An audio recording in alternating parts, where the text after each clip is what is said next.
오늘 본문은 크게 두 가지 사건을 우리에게 소개해 줍니다. 하나는 하나님의 나라, 천국에서 누가 큰 사람인가에 대한 제자들의 질문에 예수님이 답하시는 상황과, 또 다른 하나는 서로 함께하는 사람들 사이에서 너희들이 어떻게 서로를 대해야 되는지, 즉 이제 관계적인 입장에서 어떻게 해야 되는지를 조금은 극단적으로 보이지만 그렇게 행동할 것에 대한 당위성을 가지고 강력하게 도전으로 주시는 말씀입니다. 오늘도 말씀을 통해 하나님 나라를 배워가길 원합니다. 예수님의 가르침이 우리의 가르침으로, 우리를 향하는 가르침으로 함께하는 시간 되기를 우리가 기도하며 이 시간 함께하기를 원하는데요, 이 시간 특별히 진리의 영이신 성령 하나님께서 우리의 마음과 생각에 깨달음을 주시기를, 그리고 진리의 바른 방향으로 나아갈 수 있도록 은혜를 사모하며 함께 말씀을 나누길 원합니다. 1절 말씀인데요, 그때의 제자들이 예수께 나와 이르되 천국에서 누가 크니이까. 이 말씀에 이제 병행 구절인 이제 마가복음에 보면 오늘 본문의 상황을 조금 더 자세하게 소개해 줍니다. 마가복음 9장 33절을 시작으로 나오는 말씀인데요, 예수님과 제자들은 가버나움이라는 지역으로 가고 있었고요. 그리고 그렇게 가는 길에 제자들이 끊임없이 뭔가를 다투었던 것 같아요. 그 소리가 그렇게 크지는 않았지만 예수님의 귀에도 들렸던 것 같습니다. 가버나움에 도착한 후 예수님과 제자들은 어느 한 집에 들어가게 되었고, 그때 예수님이 제자들에게 이렇게 물으십니다. 너희가 길에서 서로 토론한 것이 무엇이냐라고.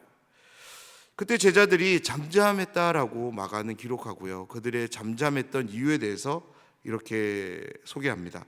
그들이 길에서 서로 누가 크냐 하고 쟁론했기 때문이라고 말하고 있습니다. 예수님의 부름을 받고 예수님과 함께했던 초기에는 그들 안에, 제자들 안에서 서로 중에 누가 큰 사람인지에 대한 그런 생각이 그리 중요하지는 않았던 것 같습니다. 하지만 예수님이 선보이는 이적들과 표적들, 전혀 다른 권세로 가르치시는 그 가르침을 통해 예수님의 인기는 점점 높아졌고, 예수님의 영향력은 갈릴리를 시작으로 정말 기하급수적, 정말 놀랍게 이렇게 확산되었던 거죠.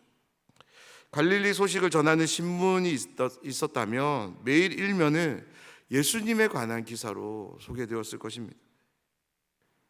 수많은 사람들이 예수님을 만나러 모여들고 그들을 통제하고 때로는 먹을 것도 주고 때로는 예수님께로 안내하는 그런 일련의 과정들을 통해서 제자들 역시 인지도가 함께 높아졌을 것이고, 그들도 영향력이라는 것이 생겨나기 시작했습니다. 예수님의 제자들이 본래 어떤 사람이었습니까? 갈릴리에 별 볼 일 없는 어부로 살아갔던 사람들입니다.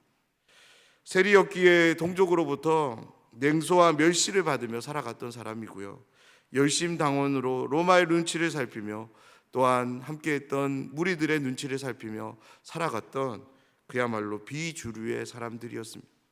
그런 그들이 예수님과 함께하면서 마음의 변화가 찾아온 거죠. 예수님이 하나님의 아들이신 것에 대한 확신, 이것은 분명 긍정의 변화입니다. 하지만 부정적인 변화도 함께 찾아온 거죠. 제자들은 이전에는 한 번도 생각해보지 못한 마음을 품기 시작한 것입니다. 그것은 예수님으로 인해 펼쳐진 하나님 나라에서 자신들이 갖게 될 지위, 권세에 대한 마음이었습니다. 사랑하는 여러분, 누군가가 여러분에게 다가와서 무언가를 함께할 것을 제안했고, 여러분은 좋은 마음으로 함께 동참했습니다. 그런데 그 일들이 점점 잘 된다면 어느 누구도 그 성공으로 인한 보상을 기대할 것입니다. 제자들 역시 그랬던 것 같아요. 처음 예수님과 함께 했을 때와 지금은 전혀 다른 광경이 그들 앞에 실제로 펼쳐졌기 때문입니다. 그것을 직접 경험하면서 제자들 서로는 자신이 어떤 위치에서 어떤 권세를 가지고 어떤 일을 맡게 될 것인가를 예수님 몰래 서로 이야기도 했을 것 같아요. 그런 점에서 12명이라는 이 무리는 작으면 작다라고 말할 수 있지만 이 무리 안에서 서로의 지위와 권세가 필요하다는 그런 생각들에 서로가 합의되는 그런 상황들이 있었던 것 같습니다. 우리가 살아가는 현대사회는 계급사회가 아니기에 계급이라는 것이 군대라는 특수사회를 제외하고는 그리 중요하게 여겨지지 않습니다. 하지만 2000년 전 당시 사회는 로마라는 강력한 나라가 지배하는 계급 사회였고 신분제 사회였습니다. 이런 계급제 혹은 신분제 사회에서 기회가 없다면 모르겠지만 계급이 올라갈 수 있는 신분의 변화를 이룰 수 있는 기회가 주어진다면 그 어느 누구도 높은 계급으로 올라가는 것에 대해서, 그리고 신분을 높이는 것에 대해서 반대할 사람은 없었을 것입니다. 왜냐하면 그렇게 올라감으로 인해서 자기의 지위와 권세가 높아질 것이고, 그로 인해서 자신은 이전과는 전혀 다른 삶을 살아갈 것이기 때문에 그렇습니다. 물론 제자들은 그러한 지위를 바라고 예수님을 따른 것은 아닐 것입니다. 하지만 예수님과 함께하면서 그들은 자연스럽게 이런 마음을 품게 된 것이죠. 그때 제자들은 예수님께 나아갔고 이렇게 묻습니다. 2절 말씀인데요, 천국에서는 누가 크니까? 라고 묻습니다. 이 말씀을 정확하게 번역하면 누가 큽니까? 라는 어떤 번역이 아니고 가장 큽니까? 가장이라는 말이 조금 빠졌는데요, 최상급으로 쓰여졌습니다. 그래서 이 질문은 다분히 의도를 가지고 예수님께 드린 질문이죠. 어떤 의도냐면 자신들이 있는데 자신들 중에서 누가 가장 큰 사람입니까? 라는 질문인 것입니다.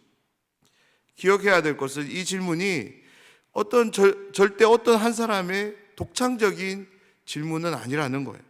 제자들 모두가 이 질문에 공유했고 모두가 예수님으로부터 답을 듣고 싶었기 때문에 이 질문에 대해서 잠잠했을 것입니다. 이 모습을 보면서 예수님의 마음이 어떠했을까요? 복음을 통해 하나님 나라를 확장하며 세상을 섬겨가야 될 제자들이 지금 자신들의 자리, 위치, 권세, 그런 타령들을 하고 있습니다. 이 질문 바로 앞에 어떤 사건이 나오냐면 간질병에 걸린 아들을 고쳐주지 못해서 믿음이 작다는 그런 질책을 받는 사건이 나옵니다. 그렇다면 자숙하며 자신의 믿음을 돌아보는 것이 합당해 보이는데 제자들이 지금 무엇을 예수님께 묻고 있습니까? 자신들 중에 누가 제일 큰 사람입니까? 라고 묻고 있는 것입니다.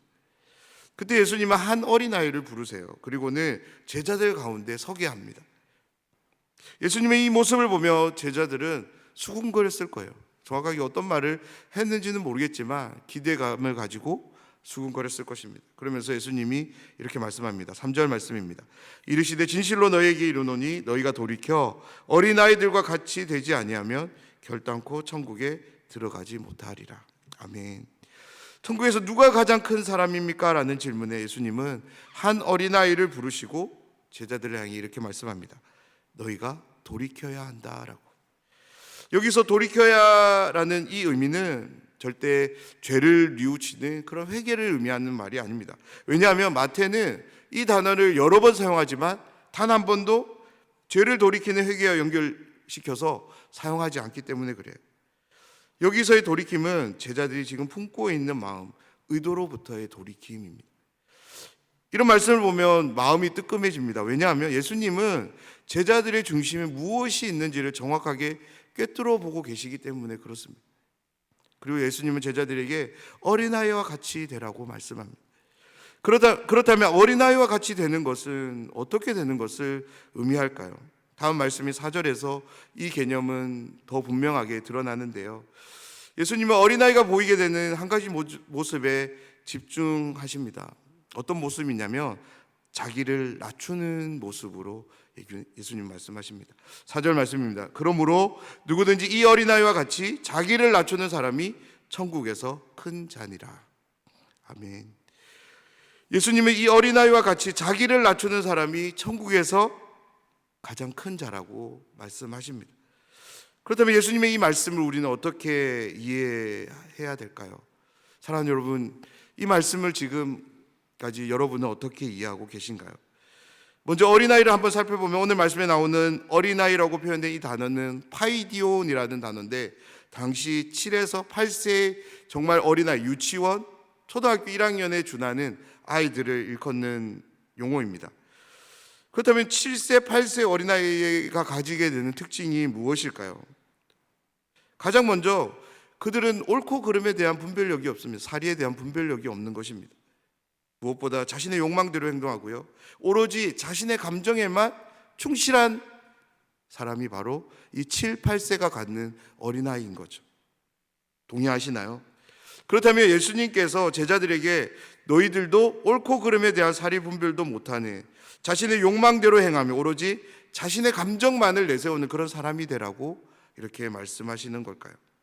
이 말씀을 바르게 이해하기 위해서는 어린아이가 갖게 되는 이 행동들이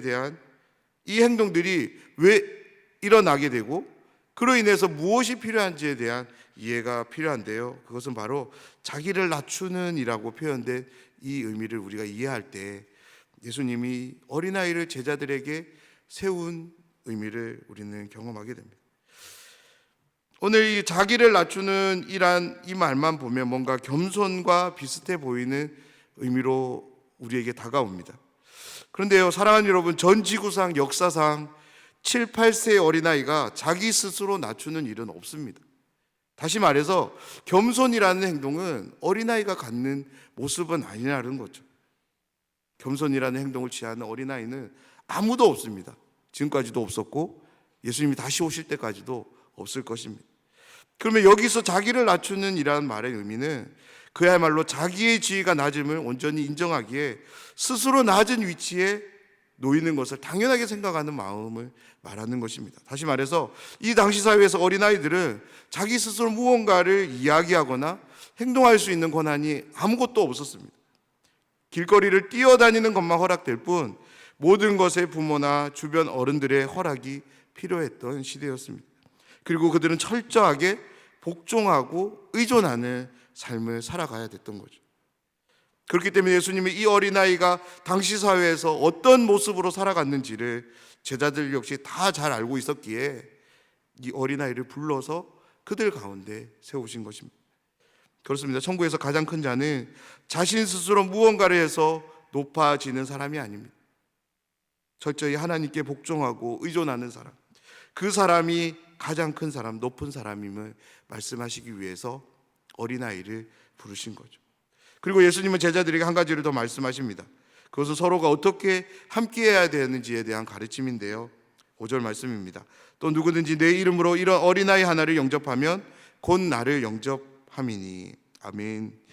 예수님은 당시 사회에서 가장 보잘것없고 형편없는 어린아이, 함부로 대한다고 해서 그 누구도 말하지 않을 이런 어린아이를 영접하는 것이 바로 예수님 자신을 영접하는 것이라고 말씀하십니다. 그러면서 반대적인 입장으로 실족에 관한 말씀도 주시는데요. 6절과 7절은 상대방이 실족할 수 있도록 가해자의 입장에 대해 말한다면 8절과 9절은 자기 스스로가 넘어지는 그런 실족을 말씀합니다. 여전히 대상은 작은 자, 즉 연약한 자, 당시 사회에서 하찮게 여겨지는 사람들을 가리킵니다. 그들 중 하나를 실족하게 하면 차라리 연자맷돌을 메고 바다에 들어가는 것이 더 낫다라고 말씀합니다. 그러면서 실족을 당하도록 하는 그 가해자를 향해서 하나님은 심판을 선언하시는데요. 이 심판은 결코 현재적인 의미가 아니고요. 예수님이 다시 오실 그 최후의 심판 날에 주어질 그런 심판을 선언하십니다. 그리고 스스로 범죄하여 넘어짐을 당하게 된다는 것을 조심하기 위해서 더 하나님 앞에서 경건하고 하나님이 원하시는 그런 삶을 도전하기 위해서 만약 어떤 신체의 한 일부가 너를 넘어지게 한다라면 그것을 잘라내고 영생에 들어가는 것이 더 낫다라는 그런 말씀을 하십니다. 그러면서 10절 말씀으로 말씀을 정리하시는데요. 삼가 이 작은 자 중에 하나도 없인 여기지 말라. 너에게 말하노니 그들의 천사들이 하늘에서 하늘에 계신 내 아버지의 얼굴을 항상 배웁느니라. 이 말씀은 많은 지금 연구가 필요한 말씀인데요. 특별히 그들의 천사들이라는 말 때문에 그렇습니다. 이것에 대해서 많은 신학자들이 곧 유대의 문헌을 가지고 수호천사의 개념으로 설명을 하는데요. 성경 어디에도 수호천사에 대한 의미가 없기에 그것은 아직 합의가 이루어지지는 않았습니다. 그런데 당시 사회에서 유대인들은 그런 생각들을 조금 가졌던 것 같습니다. 그러면서 예수님이 이 작은 자 중에 하나도 없인 여기지 말 것을 말씀하시면서 그 이유에 대해서 이렇게 말합니다. 그들의 천사들이 하늘에 계신 내 아버지의 얼굴을 항상 배웠기 때문이라고. 마태는 작은 자에 대한 실족, 업신여기는 태도가 현재의 상태로 끝나지 않고 이 역시 최종적으로 이루어지는 심판, 그 심판으로 연결시키는데요. 그렇게 이해할 수 있는 표현이 뭐냐면, 하늘에 계신 내 아버지 얼굴을 항상 배우고 있는 그 천사의 모습이 신약 성경에서 특별히 예수님의 재림 때에 주어지는 최후의 심판 장면을 암시하고 있기 때문에 그렇습니다. 사랑하는 여러분, 오늘 말씀을 보면서 우리의 마음을 한번 정직하게 돌아보기를 원합니다. 예수님을 믿기 전과 믿음 후 내 마음에 어떤 변화가 찾아왔습니까? 특별히 예수님을 처음 믿었을 때와 지금 내 모습은 어떠한지요? 계속적으로 순수하게 철저하게 하나님께 복종하고 하나님을 의존하는 믿음으로 오늘도 살아가고 계신가요? 아니면 제자들처럼 예수님이 나에게 주신 그 은혜가 마치 나에게 합당한 은혜이냐, 그것을 그렇게 마음에 품고 살아가고 계시는 것은 아니신지요? 그리고 나는 함께하는 지체들을 어떻게 대하고 계신가요? 나보다 조금 어리고 부족하고 연약해 보이는 사람들에 대해 나는 어떤 태도로 그들과 함께하고 계십니까? 오늘 말씀은 그들을 영접하라고 말씀합니다. 영접이라는 것은 절대 마음 없이 하는 것이 아닙니다. 마음으로 진심을 다해 그 영혼을 내 마음에 받아들이는 것, 그것이 바로 영접인 것입니다. 오늘도 내 마음과 생각이 아닌 하나님의 말씀과 말씀을 통해 주시는 깨달음을 붙잡고 살아가는 우리 모두가 되면 좋겠습니다. 오늘 하루도 우리의 삶이 그러한 삶이 되도록 기도하며 살아가시는 여러분 되시길 주님의 이름으로 축원합니다.